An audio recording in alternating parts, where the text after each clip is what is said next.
Саламатсыңарбы, урматтуу, сүйүктүү 7 класстын окуучулары. Силер менен кыргыз адабияты сабагы мугалим Бейшенова Салтанат Усеновна. Демек балдар, сабакка көңүл бурабыз. Тема: Марбайжиевдин бир тоголок самын аңгемесин бышыктоо сабагы. Сабактын максаты Марбайжиевдин бир тоголок самын аңгемеси боюнча алган билимдерин, билгичтерин бышыкташат. Аңгемени ар тараптан талдоого, фактыларды, далилдерди сунуштоого, сынчыл ой жүгүртүүгө машыгышат.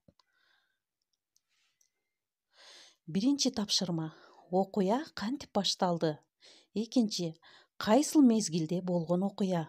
Үчүнчү: силер балдар Турузбектин сөзүнө ишенесиңерби?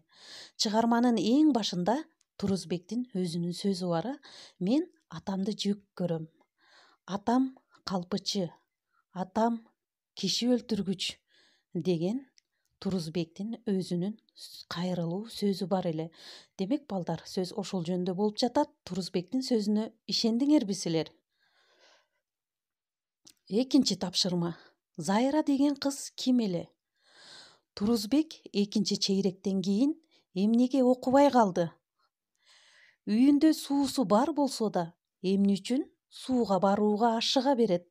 Сөз Турузбек жөнүндө болуп жатат, балдар. Көңүл буруп угуп турабыз суроолорго.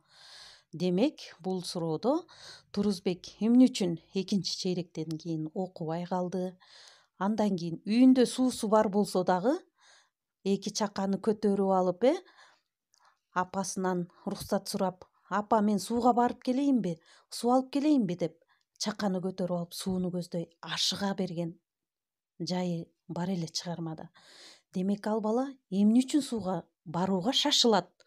Демейде апасы жумшаса такыр тил албаган Турузбек кээде ушундай жагдайы бар эле. Үчүнчү тапшырма: демек, Турузбек менен Зайранын ортосунда кандай сезимдер бар эле? Алар жаанда эмне үчүн калышты?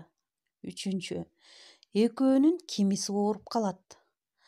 Зайра оорусунан айыгабы? Демек, ошол чыгармада Турузбек менен Зайранын ортосундагы кандайдыр бир күчтүү сезимдер бар эле. Ошол сезим тууралуу суроо болуп атат. Андан кийин алар жаанда эмне үчүн калып калышат? Ушунчалык чыгармада күркүрөп жамгыр жаап, алар үстү баштарын баары шолкулдаган суу болуп туруп, андан кийин ошол экөөнүн ортосунда сезимдер дагы ушул жеринде чагылдырган жери бар эмес беле? Демек, Зайра менен ошол Турузбек тууралуу суроо болуп атат. Зайра оорусунан айыгабы?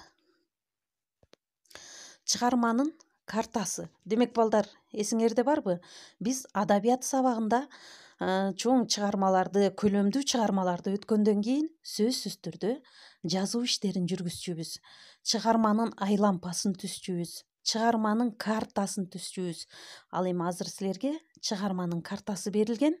Ким, эмне, качан ушул окуя тууралуу дептерге түшүрөбүз. Демек, урматтуу окуучулар, силерге ар бир айтылган тапшырмаларды аткарып жооп беребиз.